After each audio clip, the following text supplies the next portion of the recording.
looked at the main measure that we see change during TM practice, and that is the frontal areas of the brain, the executive centers of the brain become actually more coherent, more orderly.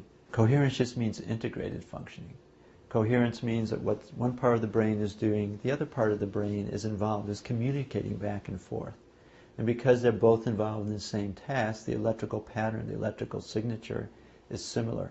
And this is what coherence is measuring. So when we talk about coherence, we're really talking about the brain not acting as a lot of independent modules functioning, but these modules begin to be functioning together. What we are finding is the whole brain is beginning to communicate during TM practice, called total brain functioning. This is the brain measure which allows us to make a very strong objective statement about actually something happening very private and deep in the individual. And that is their whole sense of self, who they are, where they're thinking from, where they're appreciating the world from is becoming deeper, fuller, more expanded. What we did is we took freshmen, first-year students here at Maharishi University of Management before they learned the TM technique. And we looked at what their EEG was like as they were sitting with eyes closed and doing a complex task. And we asked, how will the brain change during the meditation practice and afterwards? And what we found, it was really quite exciting that at 2 months, the level of coherence, the level of integration of the frontal lobes, the executive centers, reached a very high level during TM practice.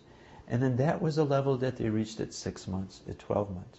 So that was one fascinating finding. The other was, during the task, this challenging computer task, at each time that we post-tested, there was increasing frontal coherence during the task. What we were seeing is the experience and the brain patterns that we see during meditation was beginning to be seen more and more in activity. Every time you experience something, it creates a cascade electrical activity that goes back and forth and left and right, and it leaves its imprint on the brain. It's almost like water coming up onto sand in the ocean side. The water comes up, it gives some experience, and the water goes, and it leaves some imprint there. The imprint that's being left in your brain is the connections between specific groups of neurons are now stronger. So this happens with every experience. Meditation is a new type of experience. And different meditations give different types of experience. Transcendental meditation gives you a unique experience, and that is of restful alertness.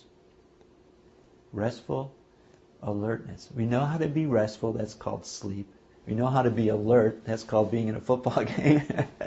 But how do you have both together? And this is what the experience of TM gives you. When you actually look at the neural imaging of the brain, the very center of the brain, the thalamus, which is at the outlet of all of the information going up to the brain, to higher brain centers that process it, that part of the brain is more quiet. The frontal area, the executive area, the whole attentional system is more active than just sitting with eyes closed. So it's a state of being highly alert, highly awake, but in a very quiet state of mind and body. This is another experience, and continually having this experience strengthens those circuits so you can be more restfully alert in activity. In your calculus class, when you're playing music, when you're walking with your friend. And so what we're seeing is the brain pattern of transcending, of inner wakefulness, of alertness, intelligence, creativity, vibrancy, that's beginning to be there more and more when you're in the middle of a very challenging, demanding task. And now, this is when you need it. If TM only had some nice effects when your eyes are closed, it wouldn't be very valuable because your eyes are closed, you're not doing anything. The bottom line for students is that you can have more settledness, very quiet, but you're fully alert and you're ready to go. And this is the brain state you bring with you. This is the inner conscious experience state that you bring with you into class. This is something which you actually see, and students, faculty have commented, just the wakefulness, the alertness, the excitement, the light in the student eyes. And this is where it comes from.